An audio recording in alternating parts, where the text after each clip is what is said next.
Learning to Write Good, University of Chicago Undergraduate Application Essay Sample 1,280 words. This essay has been submitted by a student. This is not an example of the work written by professional essay writers. Professionals in writing essays and all other types of written work are at editapaper.com, link under the video. If one were to ask me to relate a story of what had most troubled me throughout my high school experience, I would likely tell of my trials and tribulations as an ambitious writer in the hands of my English teachers. I, like sculptor's clay, was molded into a new shape, coated with a thin veneer to hide the crude interior, then subjected to intense stress to make me shine and reflect the beauty of all that had been put into me. Here follows the chronicle of my journey. In 8th grade, I was a good writer, and I was talented, and I always got A's in English, like on the final, when I wrote a very good essay on Inherit the Wind, which we had read in class, and got a 100 that I was very proud of. My only problem was with run-on sentences, which I tended to use a lot without knowing it, and this somewhat detracted from my writing, but I was working at it, and I was slowly getting better.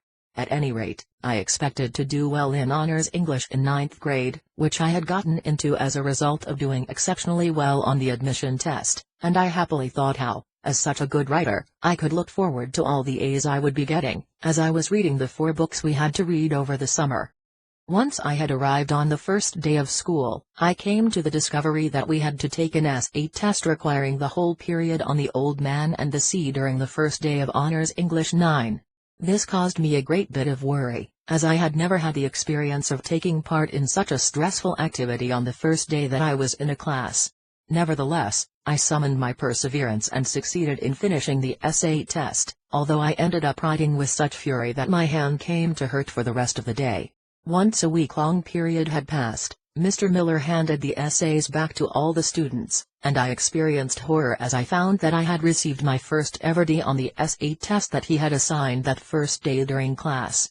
At the bottom of the page there was written in red ink and a short scrawl, "Give it the axe."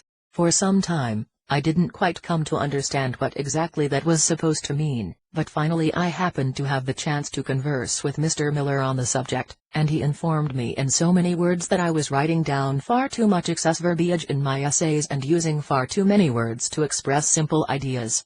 It was making it hard very understand to what I was writing antelope as if I were filling the with paper monkey gibberish made that no warrior sense.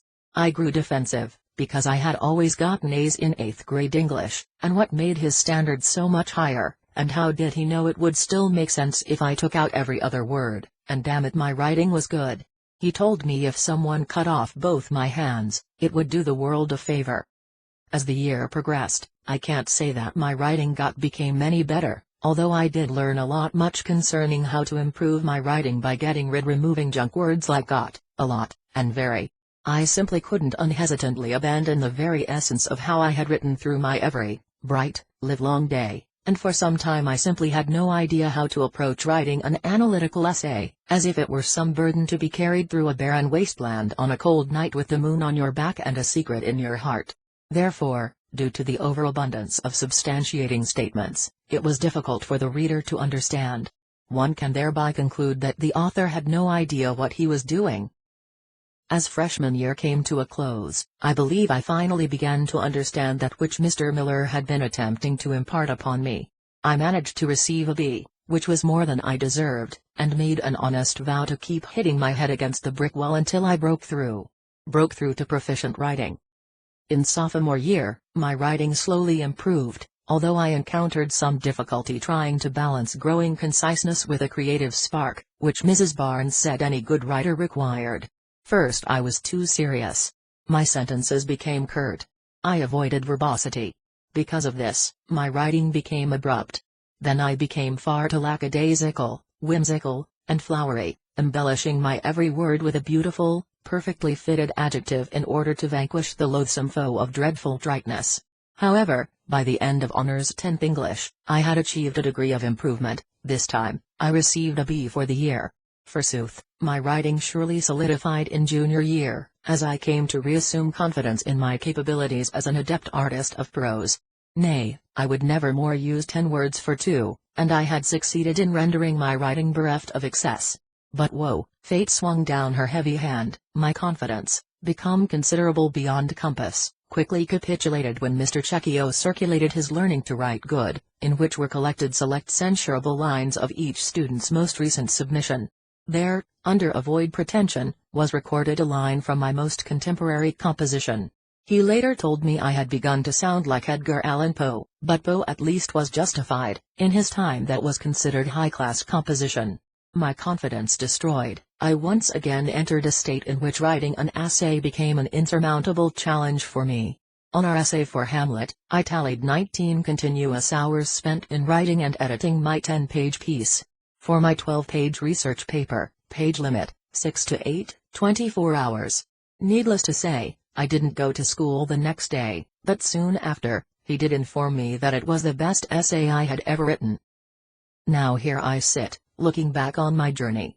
In Honors English 9, I received no higher than a C on any draft of an analytical essay. In AP English, my first 2 essays earned me an A each, my most recent, an A. I have achieved in this year more than ever before, and I am pleased. However, pleasure does not describe my sentiments as accurately as pride. For me, learning to be an adept, concise, and thoughtful writer has posed more difficulty than anything else I have ever confronted. I look back upon my accomplishments as a writer, and see tangible improvements, new levels reached. Certainly, I have much room left to grow. Yet, I can also say to myself, as I did during the summer before 9th grade, that I am a good writer. This time, I can be certain of it. Believe me, my English teachers may jokingly say that they give me A's to be rid of me. But I know better. With me, they had but 2 choices, mold me like clay, then make me shine, but only once I had run through the fire, or find the axe. Mr. Miller says he's still looking, but I think this time the smile on his face does not disguise sinister intentions. Remember, this is just a sample from a fellow student. Need to write an admission essay or any other written educational work? Place your order on the Edita Paper service. EditaPaper.com is a professional online service where in a few minutes you will find a professional author for writing any educational work, from an easy essay to writing a doctoral dissertation. We are completely confidential and give you a guarantee that if the work done does not suit you, we will refund your money. Register at EditaPaper.com for free now and get a discount.